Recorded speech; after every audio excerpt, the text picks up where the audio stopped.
Ghusl, taking a bath, something which we do every day. But if you think about it, it's a pretty important part of your religion. Because if you are not ritually pure, you cannot perform some important religious deeds.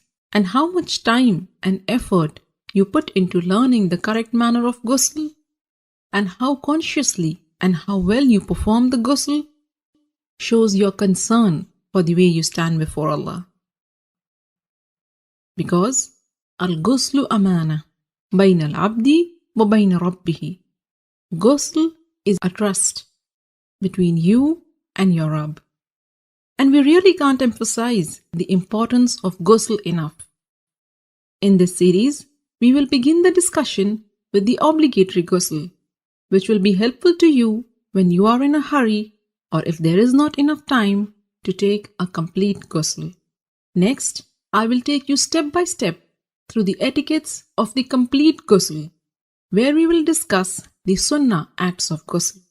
And finally, in the next video, we will answer some frequently asked questions about ghusl. Alhamdulillah, all the information and answers are taken from the writings and fatwa of the scholars. So let's begin. There are two kinds of ritual impurities, the minor impurity and the major impurity, which occurs as a result of janabah, haid or nifas. To achieve tahara from the minor impurity, you only need to renew your wudu, ablution, whereas in the case of major impurity, you need to take a ghusl. And ghusl can be taken in two ways. A complete ghusl with all the sunnahs of the Prophet, and a partial or a sufficient ghusl, which means only doing what is obligatory to free yourself from the ritual impurity. So what are these obligatory acts of ghusl?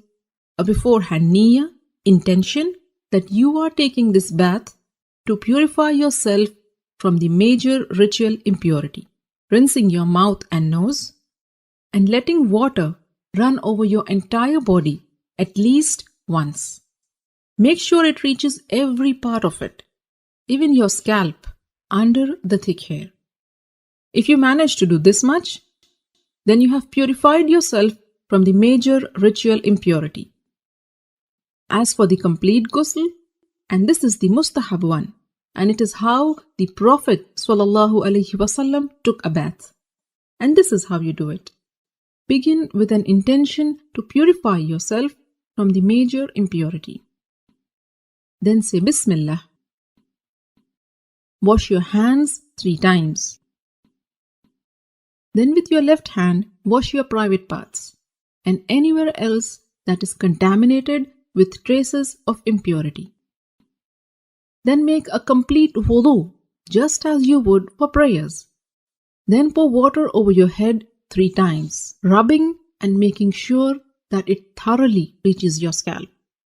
Some scholars said 3 times means once on the right, next on the left, and then in the center. And then pour water and wash the entire body, beginning with the right side, then the left, while rubbing it with your hands so that you are sure you haven't missed any part. So these are the etiquettes of the complete ghusl.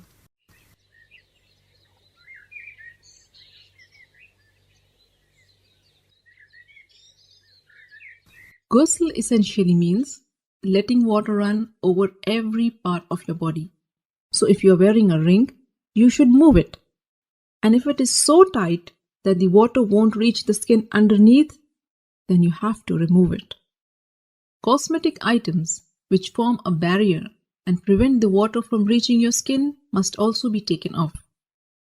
In a narration of Maymuna radiallahu ta'ala anha, it is mentioned that the Prophet sallallahu alaihi wasallam moved away from the spot where he had been taking ghusl, and then he washed his feet. Shaykh Ibn al-Uthaymeen rahimahullah explained that what is apparent from the various narrations is that the Prophet washed his feet after ghusl only when there was a need.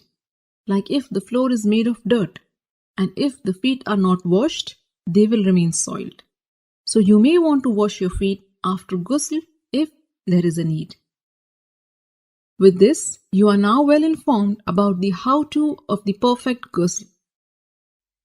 For more how-to guides, subscribe to the Striving Muslimah YouTube channel or get yourself to the strivingmuslimah.com and subscribe to the mailing list.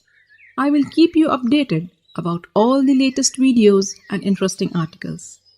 Don't forget to share this how-to guide with your family and friends. By sharing this video, you are helping your friends and family in their deen.